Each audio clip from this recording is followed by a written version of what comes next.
may pera kami, hindi kami bayad. May pera kami, hindi kami bayad. May pera kami.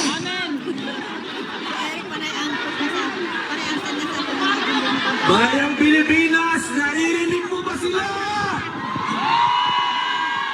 Hindi kami bayad. May pera kami, hindi kami bayad. May pera kami, hindi kami bayad. Marami din silang pera. Pero walang nagmamahal sa kanilang katulad ninyo. Duterte! Duterte! Duterte! Duterte! Duterte! Bilib talaga ako sa mga Pilipino dito. Ang init, napakainit ngayon. Nung mga nakaraang araw, nung bagong dating kami, nanginginig kami. Ngayon naman, napakainit. Isuot ko ang init. Eh, napakainit pa ng pagmamahal nyo, kaya sold na sold. Duterte! Duterte! Duterte! Duterte! Duterte! Ngayon naman, mga kaibigan, mga kababayan, ako naman po ay makikiusap sa inyo. I love you, ma'am. Thank you, sir. Alaikum salam. Ngayon po, na-eksakto po lahat.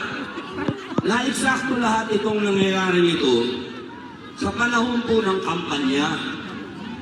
Isipin po ninyo ang nangyari sa amin sa PDP. My brother Michael, welcome. Kala nyo, di ako marunong mag-English, ha? That's my brother there. Welcome, my brother. Hanggang lang muna tayo sa welcome. Mga kababayan, yung amin pong chairman, yung amin pong ulo, yung amin pong utak, sa ngayon ay nakakulong dito sa dahig. Nakalulungkot po yan para sa amin sa PDP laban. Sapagkat para po kami tinanggalan ng ulo. At alam naman po natin na sa digong, kapag darating at magsasalita, ang tao dumadating kahit hindi sila kayad. Ayan po ang problema na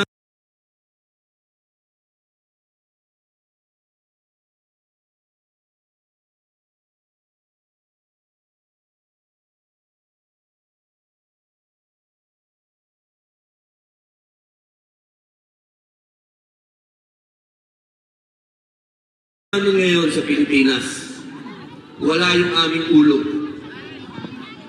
Kaya po, katulad ng iyong sinabi, lumalakas po ang loob namin sa PDP laban kapag nakikita po namin kayo. Sana po yung pakiusap. I love you, ma'am. Ma'am. Sa mukha, Robin, oy! Sa totoo lang, gusto kong umis. Kaya lang, binabanatan ko, binabash ako. Iputo lang kami. Tawag ko sa hunan para humalik. Ang bihirang mga tao yan, pangit kasi sila. Walang humihingi ng halik sa kanila, kaya kasalanan.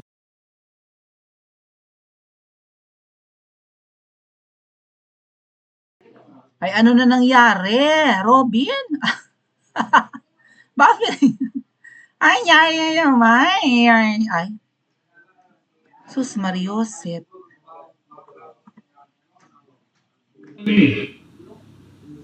Wawala yung audio. Diyos ko, day. Kung pangit sila, di ba? Kaya nga, pag walang camera, I'll give you the kiss. Yes, ma'am. Photo na ako. Papangako mo pa pagka binoto mo lahat yung senador ng PDP. I'll give you a big kiss. Mamaya, ma'am, kasi baka makuna na naman ako, mabas na naman ako. Yes, yes, behave.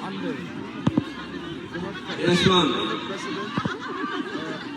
Oh yes ma'am, lahat po kayo yayakapin ko. Hindi po yan kahit kailan naging issue sa mga ka-Duterte.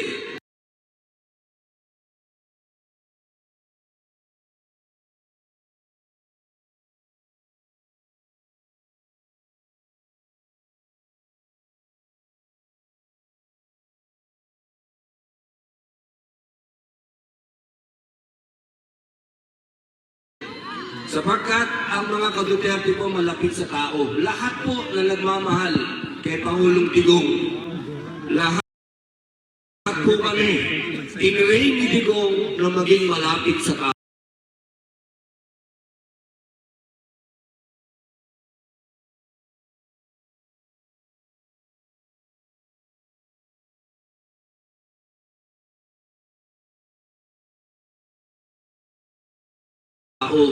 Kaya patawarin niyo po kami, lalo-lalo na po sa mga kapatid kong Muslim, kung na-offend po kayo, doon po sa humiling ng halik at hinalikan ko, patawarin niyo po ako.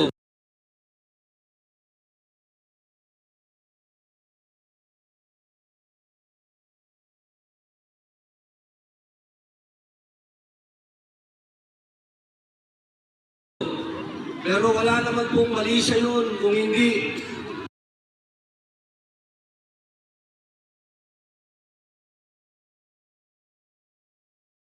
Yung po ay, yung kababayan natin napakatagal dito, humingi ng kiss, hindi mo ibibigay, napakadamot po naman. Ang bihira naman. Opo. Kaya mga kababayan, ibabalik ko po dun sa issue, meron po kaming mga kandidato na ito po yung itinutulak ng ating Pangulong Rodrigo. Sana po, suportahan niyo po ang PDP laban dahil meron pa po tayong isang laban. At yung po, yung ibinabato nilang impeachment sa ating Vice President. Kaya kailangan po magkaroon tayo ng mga senador na tatayo.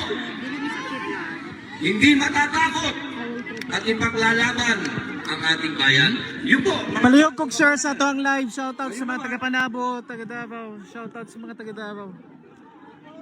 Taga-Kidapawan City, Davao de Oro. Shoutout po. All the way from Visayas. Yes, sir, from Australia, Sir Ray. Ate Okay. Vanessa. Gisrel I'm Apollo. not a Filipino for nothing. Pakishare po na ating live. Sa aking mensahe sa inyo, gusto ko pong pasalamatan din po pala si Ma'am Maharlika. Ma'am Maharlika, mabuhay po.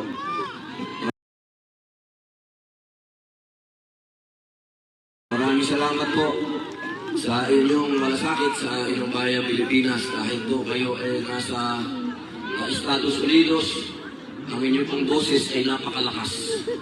Maraming salamat po. Ngayon naman, siyempre hindi kumpleto kung hindi ako kakanta. Sayang naman. Sayang naman. Boss! Ilagay mo nga dyan. Dali ah. Asa ba yung host natin? Sir, dito po ako. Mama, boss, ikaw muna dito. Mag-usap muna kami ng DJ. While waiting for Senator Robin, we would like to thank the following Den Haag Police Department, Stadsbosbe here of the Netherlands, and we would also like to thank the City Mayor of Den Haag for their full support. Mahal natin ang Pilipinas! Para po susugan ang sinabi ni Maharlika, we, the Filipino people, who deeply respect and support our former President Rodrigo Roa Duterte, we humbly appeal for his immediate release and safe return to the Philippines. Of the nation, leading the unwavering commitment to peace, progress, and protection of the Filipino people. Under his leadership, our country witnessed significant improvements in public safety, governance, and the fight against crime and illegal drugs. His policies, though firm, were always rooted in his deep love for the Philippines and its people. We firmly believe in his innocence and recognize